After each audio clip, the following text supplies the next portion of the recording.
You know those people you see online? The ones who show up as just a silhouette, a blank profile, a missing avatar in our super digital world? It's a choice that can feel, well, a little weird, right? Almost suspicious in an age where we're all constantly documenting our lives. But what if it's not about hiding?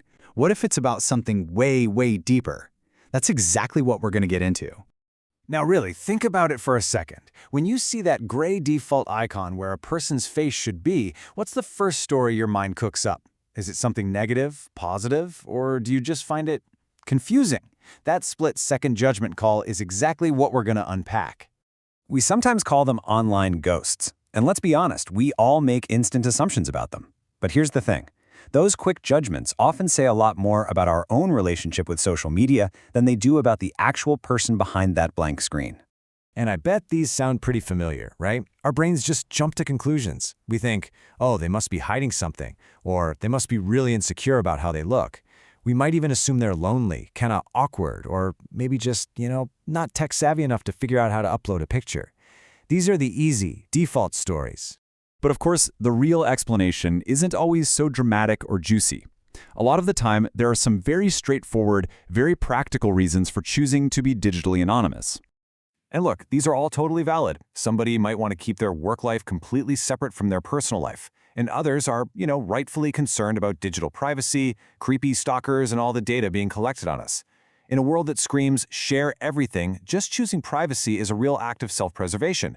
But that's still only part of the story. Okay, and here's the twist. This is where we flip that first assumption on its head.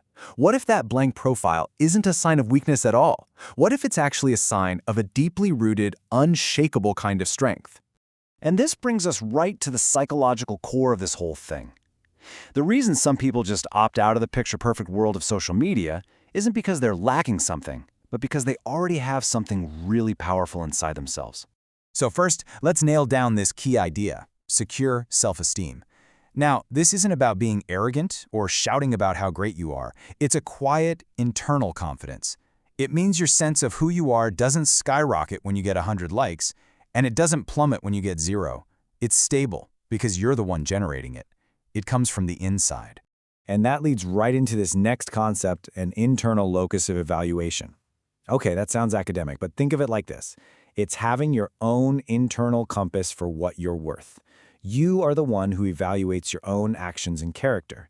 The locus, or the location, of that judgment is inside you, not scattered around in the opinions of all your followers.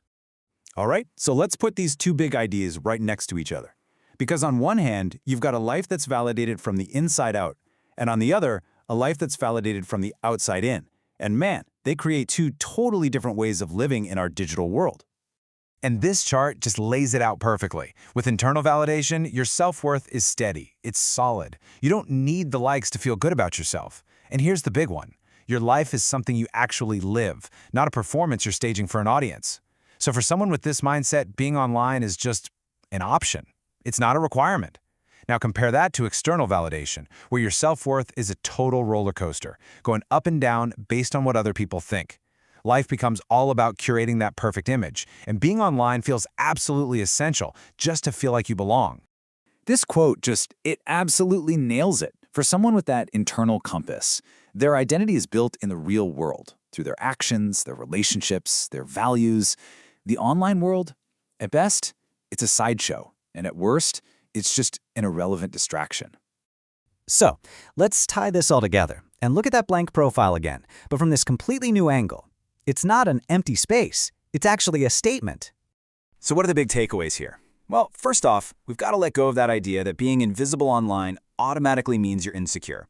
Instead, it can actually be a sign of a really strong, internally validated self. And remember, that's all built on those two key ideas: secure self-esteem and an internal locus of evaluation. And ultimately, it's a choice. It's a choice to prioritize actually living your life over just documenting it for everyone else. So the next time you scroll past one of those blank profiles, maybe just pause before making that snap judgment. It might not be an act of fear at all. It might actually be an act of freedom, the kind of freedom that comes from knowing exactly who you are, without needing the entire world to click like to prove it. And that's the final thought I really want to leave you with. In a culture that is constantly pushing us to perform, to build our personal brand, to be visible at all times, Maybe the most radical act of self-confidence isn't posting the perfect picture, but choosing to post no picture at all. What kind of power do we find, not in being seen, but simply in being?